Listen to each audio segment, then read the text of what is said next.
कैसे हो आप सब? आशा करता हूँ आप सब सही होंगे। आज हम दोबारा स्टार्ट करते हैं अपना फर्स्ट चैप्टर, जिसमें हम बात करेंगे पार्ट 2 पावर शेयरिंग के बारे में। आशा करता हूँ कि आपको लास्ट क्लास में जितना कराया गया था वो क्लास आपको अच्छी लगी होगी और आपने उसको रिवाइज भी किया होगा। ठीक है, तो आज हमारा जो टॉपिक होगा वो होगा मेजॉरिटेरियनिज्म इन श्रीलंका। कि श्रीलंका के अंदर किस तरह से मेजॉरिटी ने क्या करा, अपना डोमिनेंस रखा और डोमिनेंस करने के बाद उन्होंने वहाँ पर अपना गवर्नमेंट बनाया। लेकिन जब मेजॉरिटी की बात आती है तो मतलब एक गवर्नमेंट के अंदर दोनों तरह के क्या होते हैं, लोग होते हैं। एक मेजॉरिटी में भी होते हैं तो दूसरे माइनॉरिटी में। लेकिन मेजॉरिटी का मतलब ये नहीं कि माइनॉरिटी को राइट्स ना दिए जाएं, उनको कम से कम इतने तो राइट्स दिए जाएं कि उनको ये फील ना हो कि हम इस नेशन का पार्ट ही नहीं है। लेकिन यही कंडीशन होती है श्रीलंका के अंदर। श्रीलंका के अंदर सिन्हालास इतने ज़्यादा पावर्स अपने अंडर होल्ड कर देते हैं, ठीक है, इतनी ज़्यादा पावर उन्होंने होल्ड कर ली कि पता चला कि तमिल लोगों को वहाँ पे राइट्स नहीं दिए गए और तमिल लोगों को रियलाइज़ हुआ कि अब हम श्रीलंका का पार्ट ही नहीं है, तो उन्होंने अपने एक अलग एरिया की डिमांड कर दी। अब ये सिचुएशन क्या थी, कैसे थी, ये रीड करेंगे हम इस वाले टॉपिक में, जिसका टाइटल है मेजॉरिटेरियनिज्म इन श्रीलंका। चलिए स्टार्ट करते हैं। आपको ऑलरेडी पता है कि इंडिया को इंडिपेंडेंट मिलती है 1947 में। तो 1947 के जस्ट नेक्स्ट ईयर, क्योंकि पहले के टाइम पर कॉलोनाइजेशन था तो कोई ना कोई हर कंट्री किसी न किसी कंट्री की कॉलोनी हुआ करती थी, तो जिसकी वजह से कोई ना कोई कॉलोनी किसी न किसी ईयर अपना स्ट्रगल करके इंडिपेंडेंट होती रहती थी। जैसे कि इंडिया को इंडिपेंडेंट मिली 1947 में, इसी तरह से श्रीलंका को इंडिपेंडेंट मिली 1948 में। तो श्रीलंका क्या होता है, एक इंडिपेंडेंट कंट्री बना। कौन सी ईयर में? 1948 में। यहाँ के जो लीडर्स थे वो कौन थे? सिन्हाला कम्युनिटीज़ के। और इन्होंने क्या कर लिया, सिन्हाला कम्युनिटी, हमने बात करी मेजॉरिटी की, तो इन्होंने सिक्योर कर लेते हैं डोमिनेंस। किसके ऊपर? गवर्नमेंट के ऊपर। गवर्नमेंट के ऊपर इन्होंने डोमिनेंस सिक्योर करा। रीज़न क्या था उसका? मेजॉरिटी। इसका रिजल्ट क्या रहा? रिजल्ट रहा कि डेमोक्रेटिक इलेक्टेड जो गवर्नमेंट थी उन्होंने अपने आप में एक कॉन्सेप्ट समझ लिया, जिसका कॉन्सेप्ट किस चीज़ का था? मेजॉरिटेरियन का। अभी मेजॉरिटेरियन का मतलब क्या होता है? मेजॉरिटेरियन का मतलब ये है कि जब एक मेजॉरिटी वाली जो गवर्नमेंट है उसको ये रियलाइज़ हो जाए कि हम जो हैं वही गवर्नमेंट है और हम एबल हैं अपने नेशन पर रूल करने के लिए और हमें किसी और की नीड नहीं चाहिए, तो उसी को यहाँ पे कहा गया मेजॉरिटेरियन। तो ये किसने फील कर लिया था? सिन्हालास ने फील कर लिया था, क्योंकि इन्होंने अपनी क्या कर ली थी? गवर्नमेंट बना ली थी। किसका यूज करते हुए? अपनी मेजॉरिटी का यूज करते हुए। तो इसी वजह से इन्होंने अपनी स्टैब्लिश कर दी, किसका? सिन्हालास सुप्रीमेसी का। 1956 के अंदर एक एक्ट पास कर दिया गया। प्रॉब्लम गवर्नमेंट से नहीं है, प्रॉब्लम है गवर्नमेंट की पॉलिसीज से, कि जब वो एक को तो क्या कर रही है, ज़्यादा राइट दे रही है और दूसरे के बारे में सोच ही नहीं रही है। तो इसी वजह से जो एक्ट आता है 1956 के अंदर कि सिर्फ और सिर्फ एक ही ऑफिशियल लैंग्वेज होगी, वो कौन सी होगी? सिन्हालास। दूसरा, यहाँ पे जो तमिल्स थे उनकी तमिल्स को किसी भी तरह से कोई भी रिस्पेक्ट नहीं दी गई। इसके अलावा जो गवर्नमेंट थी उसमें कह दिया गया कि जो भी पॉलिसीज बनेंगी वो पॉलिसीज फेवर्ड होंगी। किसके फेवर में होंगी? सिन्हालास के फेवर में। कैसे? कि यूनिवर्सिटी की बात करें चाहे गवर्नमेंट जॉब की, तो बेनिफिट मिलेगा सिर्फ और सिर्फ सिन्हालास को। जब नया कॉन्स्टिट्यूशन बना तो उसके अंदर भी जो रूल रेगुलेशन थे वो सिर्फ किसकी बात करी गई? शैल प्रोटेक्टेड एंड फॉस्टर बुद्धिज्म, कि सिर्फ बुद्धिज्म को प्रोटेक्ट किया जाएगा और प्रमोट भी किसको किया जाएगा? सिर्फ और सिर्फ बुद्धिज्म कम्युनिटी को ही प्रमोट भी किया जाएगा और प्रोटेक्ट भी किया जाएगा। जिसके अकॉर्डिंग जो गवर्नमेंट की अगर बात करें तो यहाँ पे जो गवर्नमेंट थी अब एक के बाद एक ग्रेजुअली क्या होती गई, लोगों के अंदर फीलिंग आती गई। किसकी? एलिंगनेशन। जिसकी वजह से लोगों को रियलाइज होने लगा कि अब हम, जो श्रीलंकन लोगों के अंदर जो फीलिंग आई वो एक सेपरेशन की फीलिंग आई कि भैया अब हम श्रीलंका का पार्ट नहीं है, क्योंकि यहाँ पे तो डोमिनेंस कर रहा है कौन? यहाँ पे सिर्फ और सिर्फ सिन्हाला जो कम्युनिटी है वही डोमिनेंस कर रही है। इसमें देखा गया कि मेजर पॉलिटिकल पार्टीज थी, ठीक है, जिसमें मैक्सिमम जो लीडर थे वो बुद्धिस्ट सिन्हालास लीडर थे और वही अपनी लैंग्वेज के लिए क्या कर रहे थे? अपने कल्चर के प्रोटेक्ट करने के लिए क्या कर रहे थे? यहाँ पे डिसीजन ले रहे थे। लेकिन कॉन्स्टिट्यूशन की अगर बात करें, they felt that the constitution and the government policy, कि जब भी गवर्नमेंट पॉलिसीज की बात करी जाती या फिर कॉन्स्टिट्यूशन से रिलेटेड चेंजेस की बात की जाती, तमिल लोगों की इस बात को डिनाई कर दिया जाता और equal political rights, discrimination against them in the getting job और अदर अपॉर्चुनिटीज़, वो भी इग्नोर कर दिया जाता है। कि जब भी कहते हैं तमिल लोग कि भैया हमें भी क्या करें, इक्वालिटी दो गवर्नमेंट जॉब के अंदर, हमें भी पॉलिटिकल राइट दो, तो वो इग्नोर कर दिया जाता, उनको किसी भी तरह से कोई भी उनकी इंपॉर्टेंस नहीं थी। अब इतनी सारी सिचुएशन हुई तो इसका कोई ना कोई कॉन्सिक्वेंस या रिजल्ट भी तो रहा होगा। अब आता है क्या, एज अ रिजल्ट। अब इसका रिजल्ट क्या होता है, दोनों के बीच में अब स्ट्रेन होने लगा, मतलब अब स्ट्रेस आने लगा। क्यों आने लगा, क्योंकि अब पता चल रहा है जब एक दूसरे को राइट ही नहीं दे रहे तो अब ये एक दूसरे के फेवर में भी नहीं थे, एक दूसरे के अगेंस्ट हो गए। जिसमें श्रीलंकन जो तमिल्स थे उन्होंने अपनी पार्टीज लॉन्च कर दी। क्या लॉन्च कर दी, अपनी पार्टीज। पार्टी क्या थी कि जिसके अंदर उन्होंने Tamil as a official language की इन्होंने डिमांड करी, और इन्होंने कुछ और भी डिमांड करी थी अपनी पार्टी के साथ, जिसमें इन्होंने regional autonomy, equality of opportunity, किसके अंदर, एजुकेशन और जॉब के अंदर, तो इन्होंने डिमांड करी। जब इन्होंने ये डिमांड करी ऑटोनॉमी की, लेकिन वही है हमेशा की तरह सिन्हालास ने ये वाली जो डिमांड थी ये भी इनकी क्या कर दी, डिनाई कर दी। जिसकी वजह से अब यहाँ पर 1980s के अंदर सेवरल पॉलिटिकल ऑर्गेनाइजेशन बनाई गई, जिनके अंदर इनका मेन मोटिव क्या था, इंडिपेंडेंट तमिलिलम, जो तमिल जो स्टेट है कौन सा, नॉर्दर्न और ईस्टर्न पार्ट ऑफ श्रीलंका, इसको क्या करा जाए, इंडिपेंडेंट कर दिया जाए। जिसकी वजह से अब दोनों ही कम्युनिटी के बीच में अब ट्रस्ट तो रहेगा ही नहीं, और इसी के चलते यहाँ पर क्या आ गया, डिस्ट्रस्ट आया। और कौन सी कम्युनिटीज, दोनों, जिसमें हमारा कौन किस किस की बात की, सिन्हालास की बात की थे और तमिल्स की भी। अब जब दोनों के बीच में स्ट्रेस आएगा तो क्या होगा, कॉन्फ्लिक्ट होंगे, और इट्स उन टर्न, ये जो कॉन्फ्लिक्ट था धीरे धीरे किस में टर्न हो गया, सिविल वॉर। अब ये सिविल वॉर क्या होता है, जब एक ही कंट्री के अंदर दो कम्युनिटीज आपस में क्या करें, फाइट करें, तो उसी को क्या कहते हैं हम, सिविल वॉर कहते हैं। अब सिविल वॉर में कन्वर्ट हो गया कॉन्फ्लिक्ट, जिसके अंदर इसका रिजल्ट क्या रहता है कि थाउजेंड ऑफ पीपल दोनों ही कम्युनिटी के क्या हुए, मारे गए।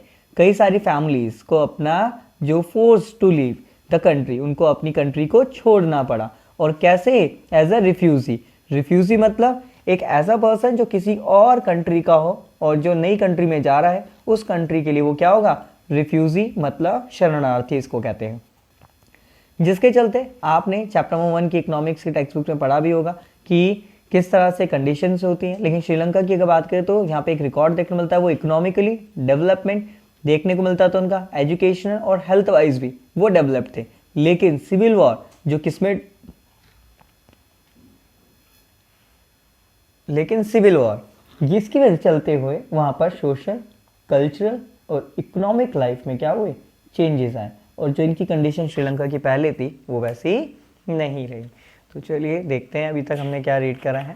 तो मेजोरिटेरियनिज्म के as we have on paper, तो हम यहाँ पे कुछ लिखे हैं किसके बारे में, की पॉइंट्स के बारे में। तो की पॉइंट्स क्या हैं इस टॉपिक से रिलेटेड, जिसमें हमारा जो टॉपिक है, ये टॉपिक है हमारा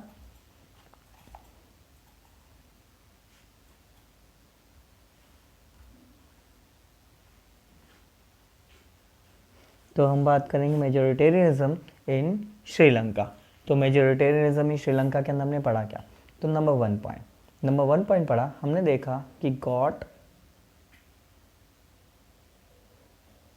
इंडिपेंडेंट इन 1948। तो सबसे पहले हमने देखा कि इन्हें इंडिपेंडेंट कौन से ईयर में मिली, 1948 में। सेकेंड हमने देखा कि Sinhala dominance over the government, और आपको पता है कि गवर्नमेंट पे उन्होंने डोमिनेंस क्यों करा, क्योंकि वो किस में थे, वो थे मेजॉरिटी में। फिर नेक्स्ट पॉइंट हमने देखा था कि अब कोई भी इतनी सारी कंडीशन होगी तो उसका हमारा क्या होगा, एक रिजल्ट होगा। तो रिजल्ट में क्या देखने को मिला यहाँ पर, मेजोरिटेरियन। अब मेजोरिटेरियन क्या था, जिसमें हम बात करते हैं किसके बारे में, एक गवर्नमेंट के बारे में, जो गवर्नमेंट को ये रियलाइज़ होता है कि भाई जो हमारी जो मेजॉरिटी है यही सफिशेंट है सभी के ऊपर रूल करने के लिए। जिसकी वजह से अब जब इनको ये रियलाइज़ था तो इन्होंने एक एक्ट पास कर दिया। वो एक्ट कब पास किया था, 1956 में। 1956 में एक्ट वॉज पास्ट, कि वो एक्ट क्या कर लिया गया था, पास कर लिया। उसमें क्या कहा गया, ओनली सिन्हाला ऑफिशियल लैंग्वेज बनेगी। ठीक है, एक ऑफिशियल लैंग्वेज बना दी जाएगी। और ऑफिशियल लैंग्वेज के अलावा जो पार्टीज़ थी यहाँ पर आर फेवर टू सिन्हाला, जिसमें फेवर्ड में क्या था उनके, यूनिवर्सिटी एंड जो गवर्नमेंट जॉब थी वो किसको दी जाएंगी, सिन्हालाज लोगों को प्रेफरेंस दी जाएगी। इसके बाद हमने देखा था स्टेट क्या करेगा, क्योंकि मेजॉरिटी सिन्हालाज की, तो state shall protect and foster, मतलब प्रमोट भी किसको करेगा, फोस्टर मतलब प्रमोट भी किसको करेगा, वो सिर्फ एक ही को करेगा। वो कौन है हमारा, बुद्धिज्म। जो बुद्धिस्ट जो गवर्नमेंट मतलब बुद्धिस्ट जो पीपल है उन्हीं को क्या करेगा, प्रमोट भी करेगा।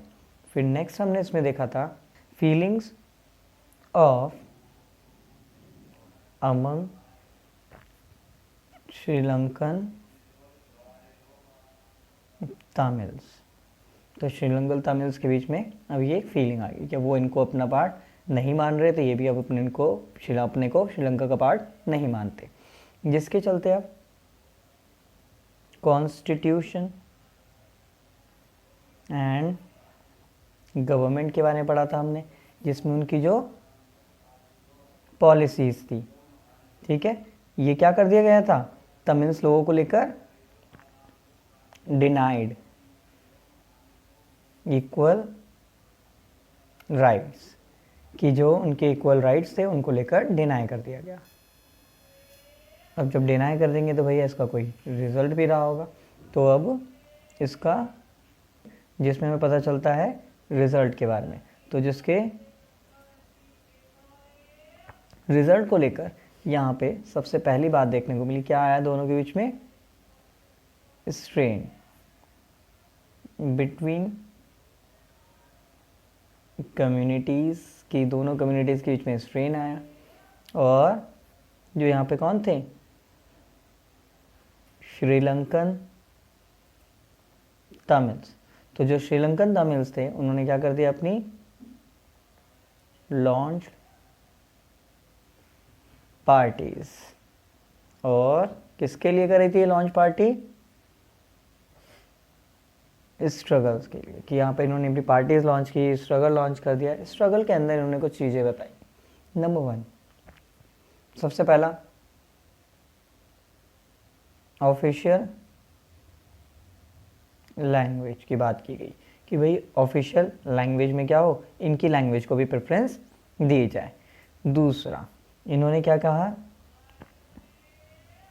रीजनल ऑटोनॉमी, कि इन्होंने कहा कि भाई हमारे को भी क्या मिलनी चाहिए, रिकॉग्नाइजेशन मिलना चाहिए, कि हमें भी रिकॉग्नाइज किया जाए सोसाइटी के अंदर।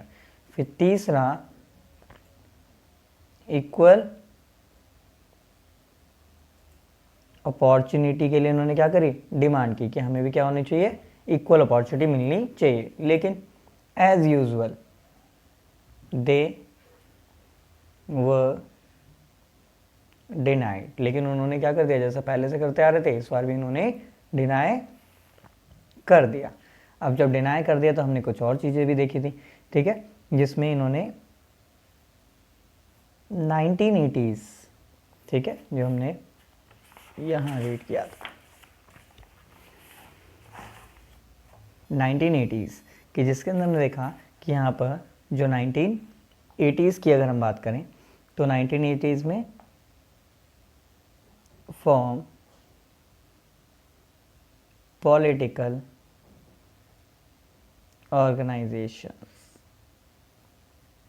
लाइक क्या था, जैसे कि Tamil Eelam in north and east part of the country. लेकिन जब आते हैं तो अब होता क्या है कि दोनों ही के बीच में क्या होने लगा, बढ़ने लगा। क्या बढ़ने लगा भैया, डिस्ट्रस्ट। अब जब ये डिस्ट्रस्ट बढ़ा तो डिस्ट्रस्ट बढ़ने पे अब एक चीज़ देखने को मिली कि यहाँ पर अब कुछ इन दोनों के बीच में क्या होगा, प्रॉब्लम्स क्रिएट होंगी।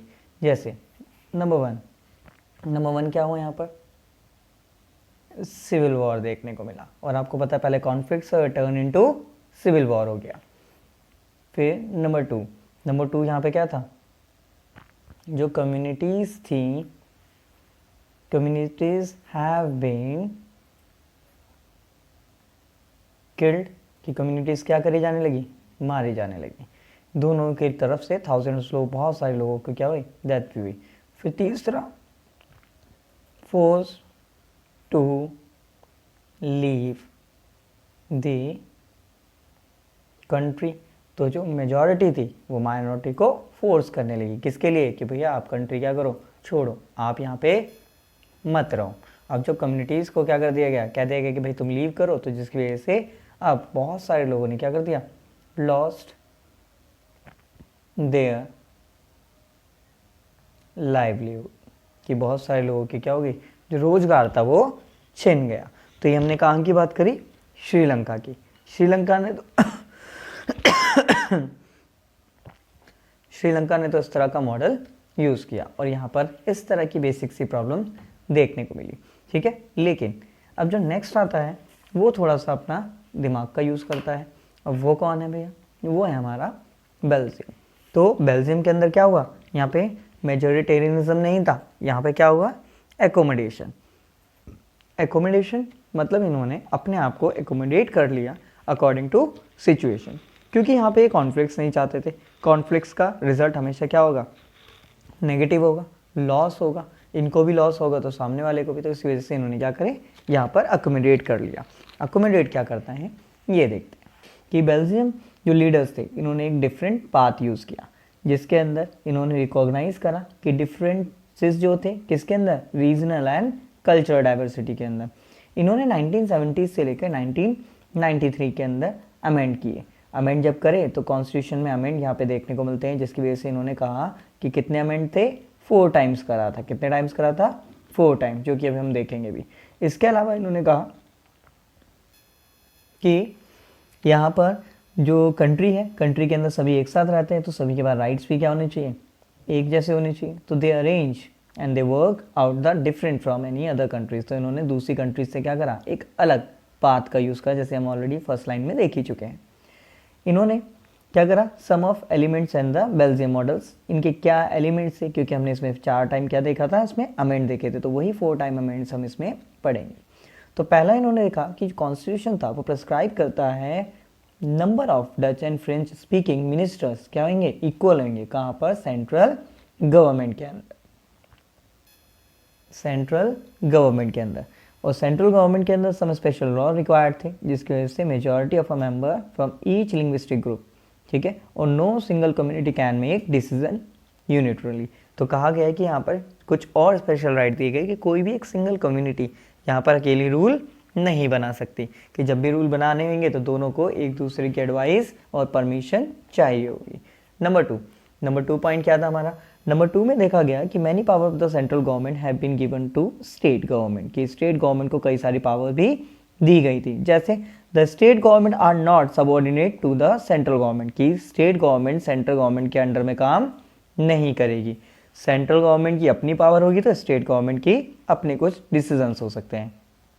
लेकिन सेंट्रल गवर्नमेंट के अलावा यहाँ पे उसकी एक कैपिटल भी थी, वो क्या थी, ब्रुसेल। तो ब्रुसेल को भी क्या दिए गए, सेपरेट गवर्नमेंट के राइट दिए गए, कि वहाँ पे दोनों ही कम्युनिटी जो होंगी वो इक्वल रिप्रेजेंटेटिव होंगी, कि दोनों ही कम्युनिटी के अंदर इक्वल ही क्या होगा, पार्टिसिपेशन होगा। जैसे कि फ्रेंच स्पीकिंग जो पीपल थे उन्होंने एक्सेप्ट करा ब्रुसेल्स के अंदर इक्वालिटी, तो जो डच स्पीकिंग कम्युनिटीज़ थी उन्होंने सेंट्रल गवर्नमेंट के अंदर भी क्या करा, एक्सेप्ट करा इक्वालिटी। तो यही यहाँ पे देखा गया कि सेंट्रल गवर्नमेंट के अंदर मेजॉरिटी किसकी थी, डच। तो डच वालों ने भी क्या किया कि यहाँ पर कि जो फ्रेंच जो बेल्जियम में मेजॉरिटी में थे, तो उन्होंने भी ब्रुसेल्स के अंदर इसको इक्वली पार्टिसिपेशन के लिए एग्री या फिर अलाउ कर दिया गया। सेम फिर हमारा जो 4th अमेंडमेंट था वो क्या था, फोर्थ अमेंडमेंट अगर देखा जाए तो इसमें apart from the central state government there is third kind of government. तो आपसे क्वेश्चन पूछा जाता है कि थर्ड टाइप ऑफ गवर्नमेंट या फिर कम्युनिटी फॉर्म ऑफ गवर्नमेंट ये कहाँ पर थी।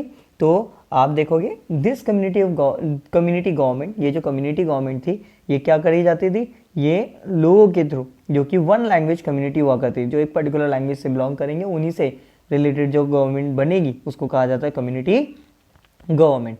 यहाँ पे डच, फ्रेंच और जो जर्मन स्पीकिंग पीपल थे ये मैटर नहीं था वो कहाँ रहते हैं, बस ये मैटर करता था वो कौन सी लैंग्वेज बोलते हैं। तो ध्यान रखना ये कम्युनिटी फॉर्म ऑफ गवर्नमेंट आपको श्रीलंका में नहीं कहाँ देखने को मिलेगी, बेल्जियम में।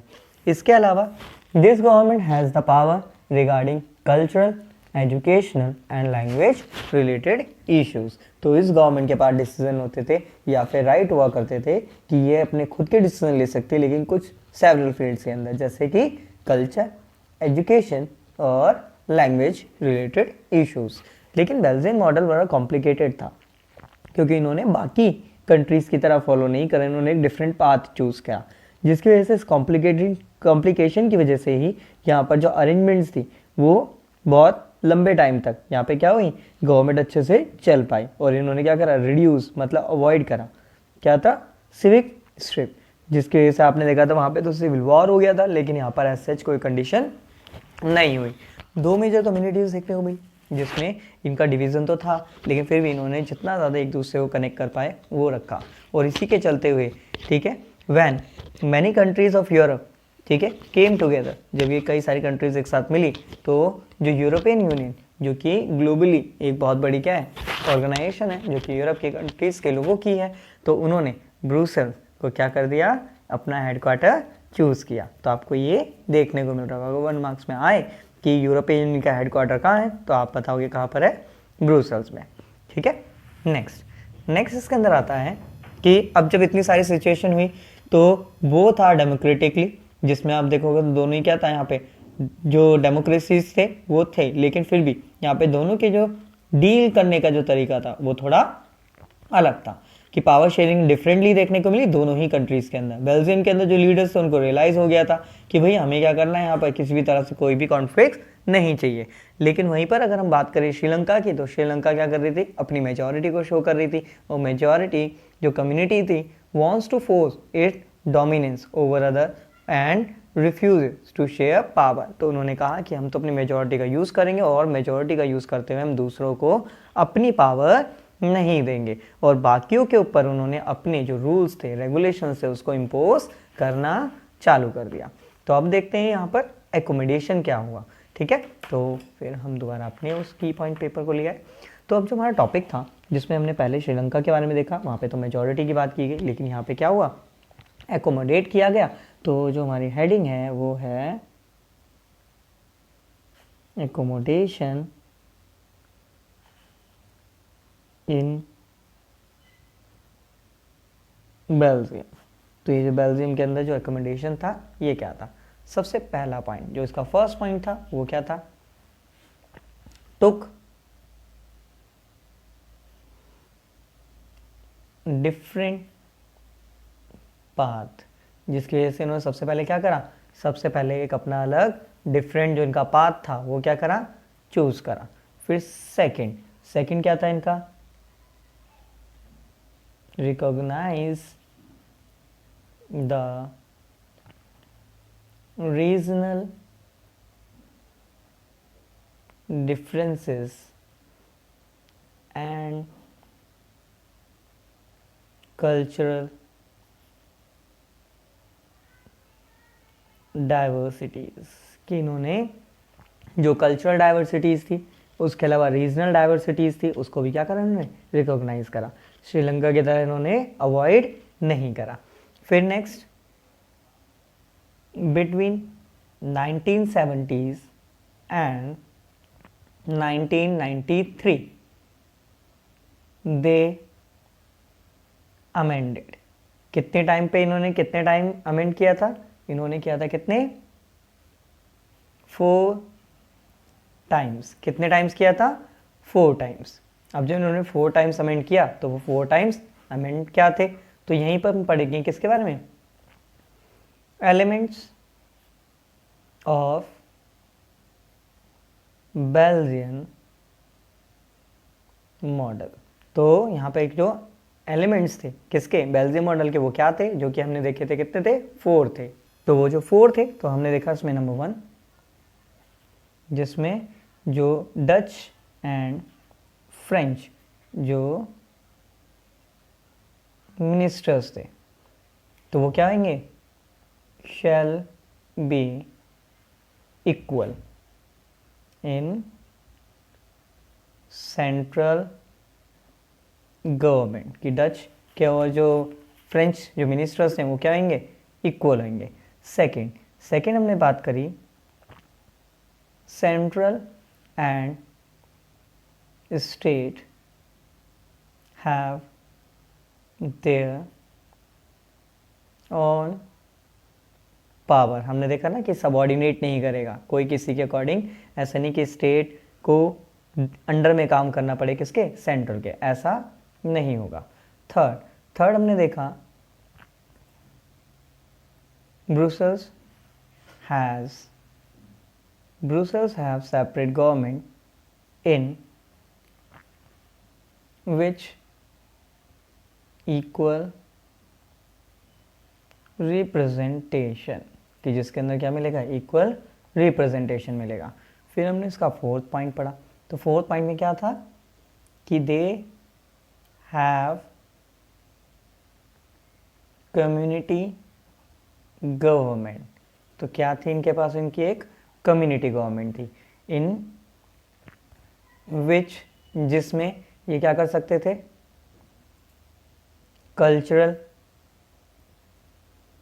कल्चरल के अलावा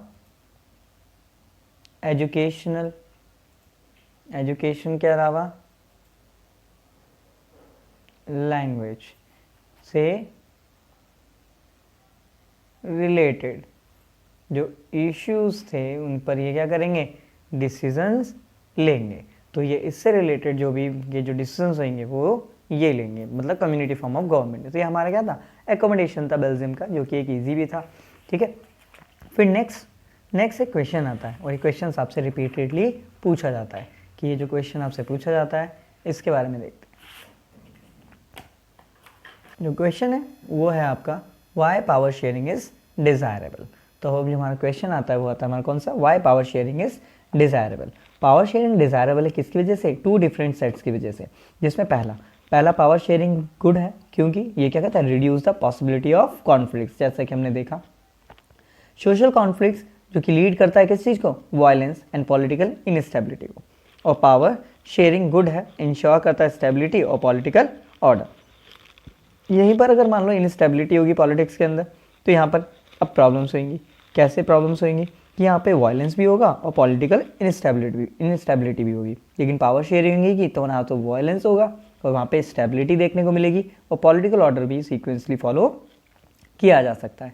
इसके अलावा यहाँ पे पावर शेयरिंग के अंदर कोई मेजॉरिटी इम्पोज नहीं करती अपने रूल्स को, किसके ऊपर, दूसरों के ऊपर। अगर यहाँ पे मेजॉरिटी रूल करेगी तो वो शॉर्ट रन तक तो गवर्नमेंट अच्छी चलेगी, लेकिन लॉन्ग रन में वो काम अच्छे से नहीं कर पाएगी। लेकिन वहीं पर अगर पावर शेयरिंग होगी तो क्या होगा, in the long run it undermine the unity of the nation. लेकिन ये लंबे समय तक क्या करेगी, यूनिटी बनाए रखेगी। और इसी वजह से यहाँ पर मेजॉरिटी जो है वो just oppressive for the minority. अगर हम बात करें तो यहाँ पर आपने देखा भी होगा कई बार, जैसे श्रीलंका के अंदर तो मेजॉरिटी ने क्या करा, डोमिनेंस करा, लेकिन बेल्जियम के अंदर ऐसा नहीं था।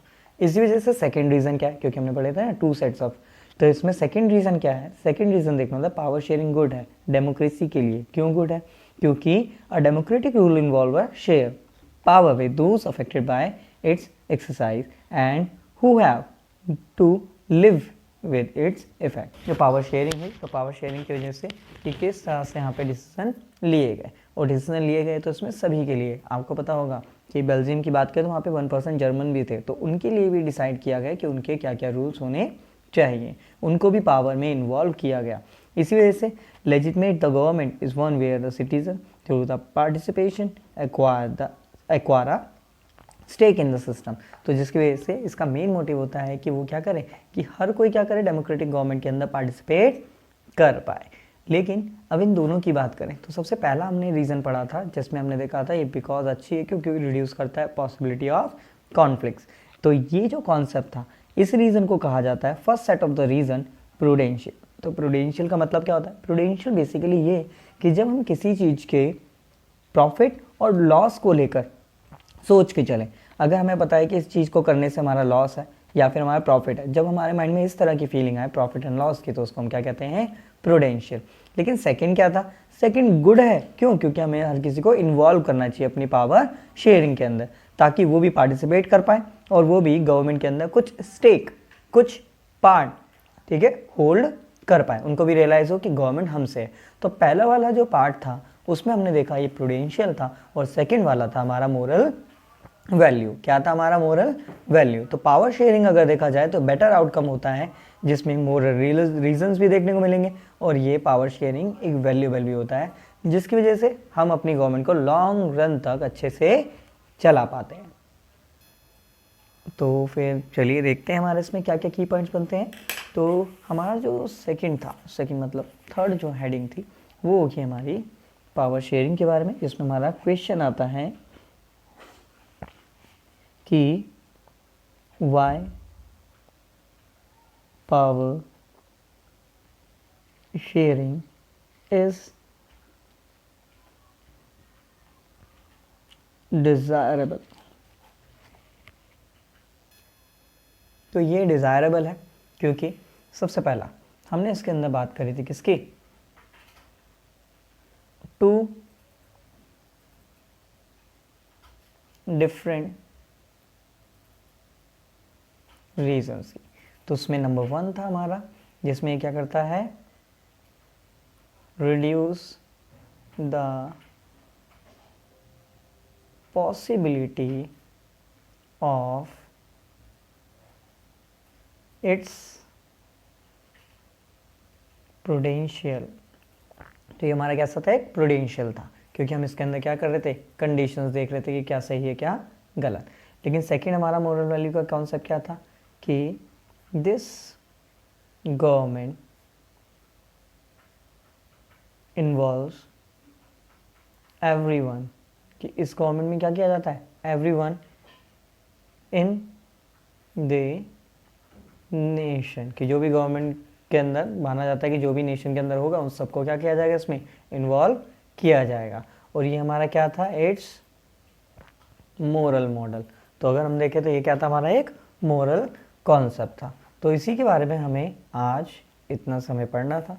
तो होप सो आप लोगों को ये चीज़ क्लियर हुई होगी। अगर कोई डाउट है तो आप इसको कमेंट सेक्शन में डाल दीजिए। बाकी मिलते हैं फिर नेक्स्ट पार्ट में। जब तक के लिए धन्यवाद।